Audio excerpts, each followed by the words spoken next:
Hello students, this is Trina and I'm here at Kansas State University in Bluemont Hall in the Art Education Studio.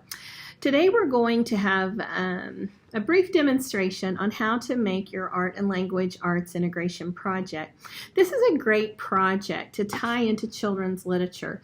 This is a book called We All Went on Safari by Lori Krebs, illustrated by Julia Carnes, who's a good friend of mine and who's been a guest at Kansas State University. You can use this art and language arts integration for many different projects in your classroom. It works great for character analysis, to have your students make the main character or the protagonist or the antagonist, make any character in the book, and have them focus on character analysis and descriptive words. This is a great project for that.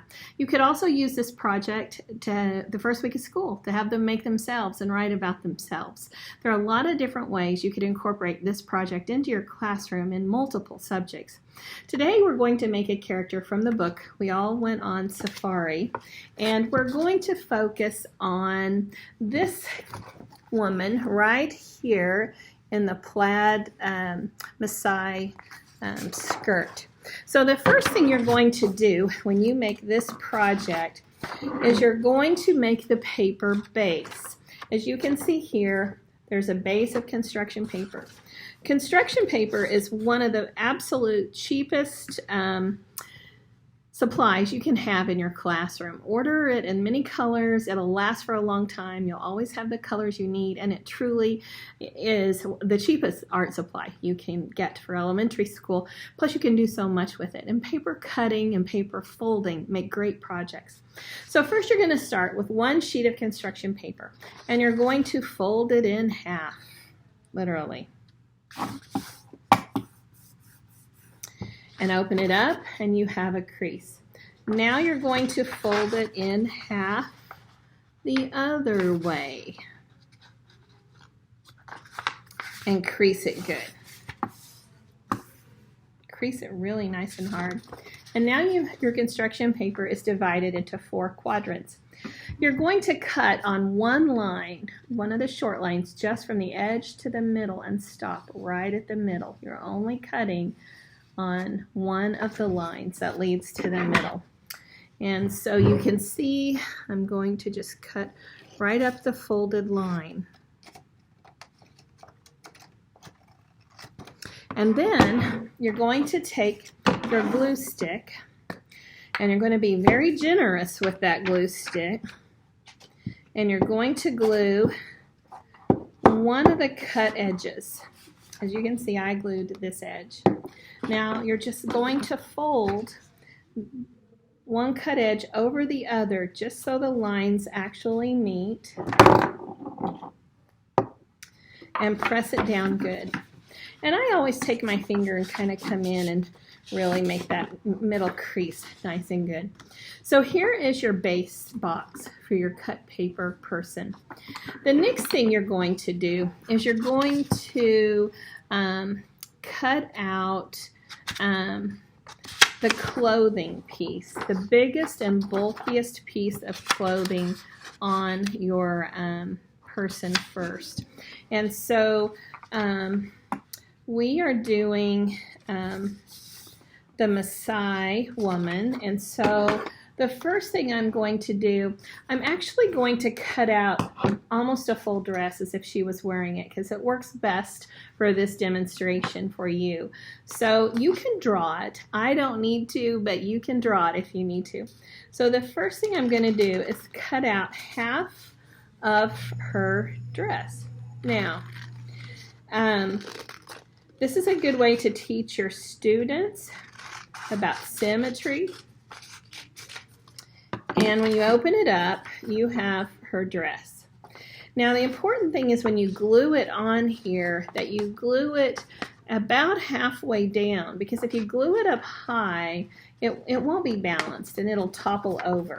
So have your students put a lot of glue on it and really glue that base on good.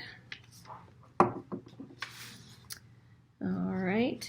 And they'll put it right on the fold. Fold on the fold is how it works. Okay.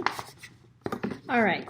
Now, before I do her legs, and as you can see, I need a little more glue over here in this corner. I'm just going to pull it off and do that. Make sure those edges have lots of glue on them. And I'll put it right back on. Okay. Now the next thing I'm going to do is I want some of that pretty green grass from the Maasai in Africa, in Kenya, on the bottom. So I'm just going to cut me some little hunks of grass that I can glue on across the bottom and decorate it up a little bit. Have your students add something to the base. Many times I do this at the end, but today I think I'm going to do it now at the beginning. And I'm just doubling and tripling this paper so that I can cut out several of these at once. And all right, so now I'm going to just put glue on this and start sticking it on across the bottom.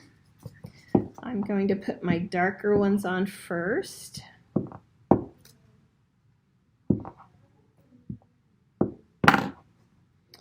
And then I'll come back in a little bit with my lighter ones.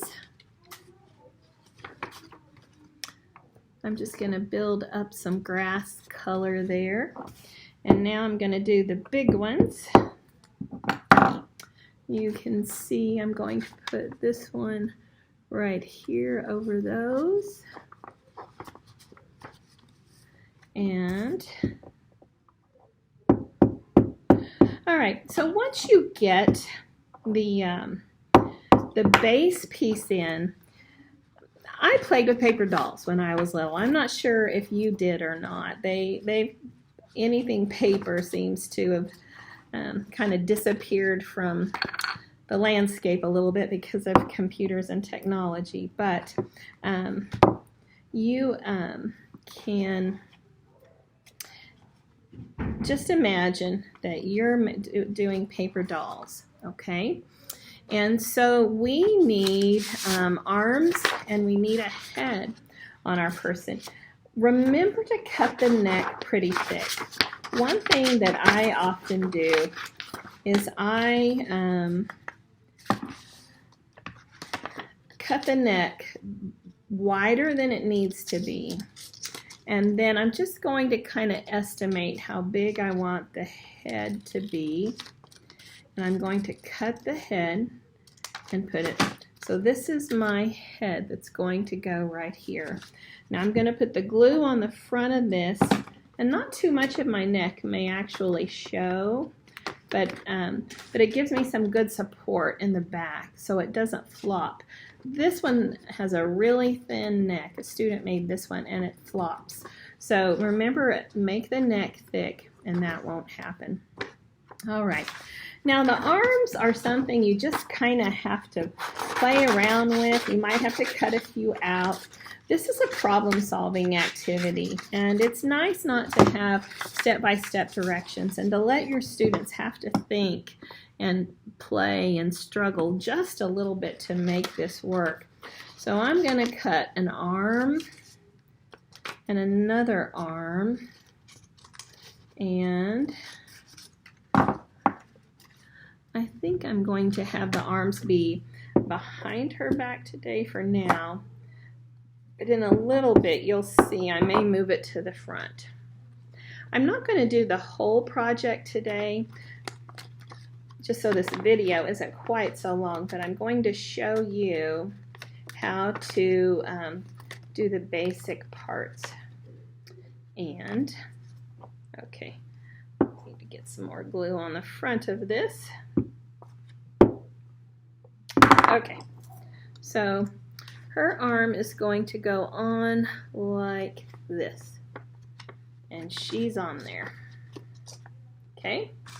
And her other arm, I think I'm going to have it come in the front, and I probably will do a hand on that one, maybe. We'll see. But right now I'm just going to let it sit like that. Okay, so now you can have some fun adding the decorations. I think first I'll go ahead and do her legs. And these aren't, this is stylized art. It doesn't have to be perfect, okay? So just the suggestion of legs and hands is plenty. So I'm going to slide that in right here. And I'm going to put the other leg right here. And I'm not sure if I'm going to have her feet on there or not. Probably not. All right. So there she is. She's looking good. And now we're going to have a little bit of fun. We're going to make some earrings for her.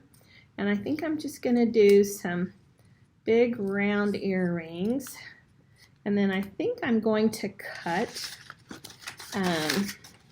some smaller circles to put inside the big earrings, just so they're a lot of different colors, which the Maasai are known for. So this is a great way also to work in diversity and multiculturalism into your classroom. And there's many children's literature books that are multicultural. And so this is a great way to incorporate diversity. So remember that when you're planning this. I'm going to put some big earrings on her here and here. Okay, now her eyes. Let's see. I want them to show up in the video, so I think I'm going to do gold eyes. Now, your students are going to want to draw their eyes and their mouth. And one little tip, it's a great way for students to run things. They've done this beautiful paper craft, and then all of a sudden they decide to draw the mouth and the eyes, and they don't like where they put the mouth and the eyes, so they scribble through them. And all of a sudden the art just doesn't look as good. So I made two eye shapes, as you can see here, little eye shapes. And I'm going to put the white dot of the eye on it. All right, so you see that. And then I'll do the other one. And I'll hold it up to the camera here in a minute and show you. My hands are getting a little sticky. Okay. And you know, that's something to remember also is your students may have to go from time to time to the sink and wash their hands and dry them because they're getting sticky. So, and remember, eye shapes don't have to always be oval or round. I mean, just even a couple of little squares makes great eyes.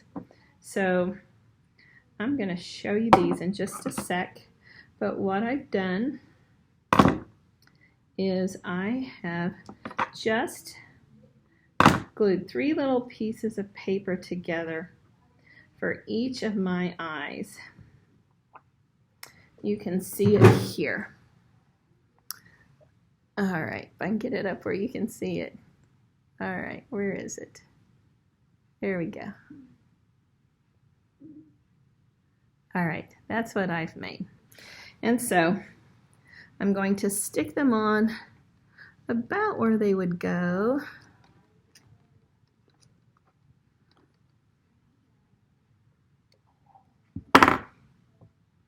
The nice thing about doing this with all paper is if you don't like it, you can just cover it up with another piece of paper.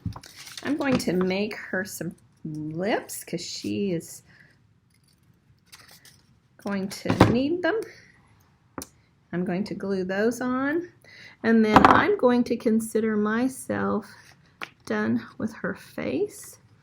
I think I will cut a basket out for her to be carrying in her arm.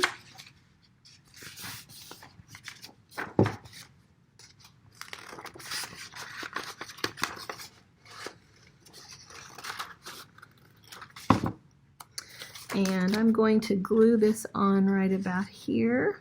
I didn't really need the fold in that, but it did help me get a symmetrical basket. Again, lots of glue. Going to put it on her right here.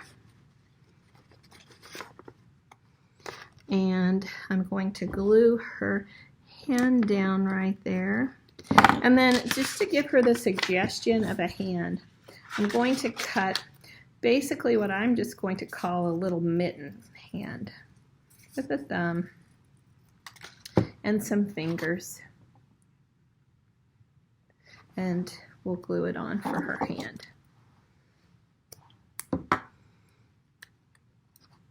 Okay, from here on out, you can have some fun decorating her dress.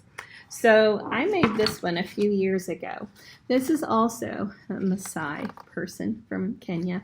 I cut lots of little scraps out to make the beautiful beaded collars that they wear, as you can see in this photo.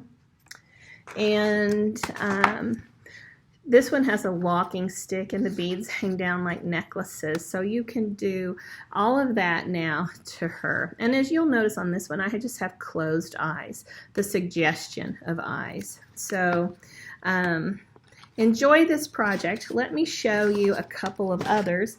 These are from the pot that Juan built, a great storybook about potters in Mexico. And this is from Tunari and the Blue Deer. This is a Huichol person from Mexico. I have a good friend named Silao Valdez who is a Huichol yarn painter from Mexico. This is from Suki's Kimono, and obviously it's a Japanese woman. And this is from a book called Mama Panya's Pancakes, which I love. So enjoy this project, have fun with it, and I can't wait to see your projects. Remember, you have to take a photo of you holding your project when you're finished. Thank you. Have fun.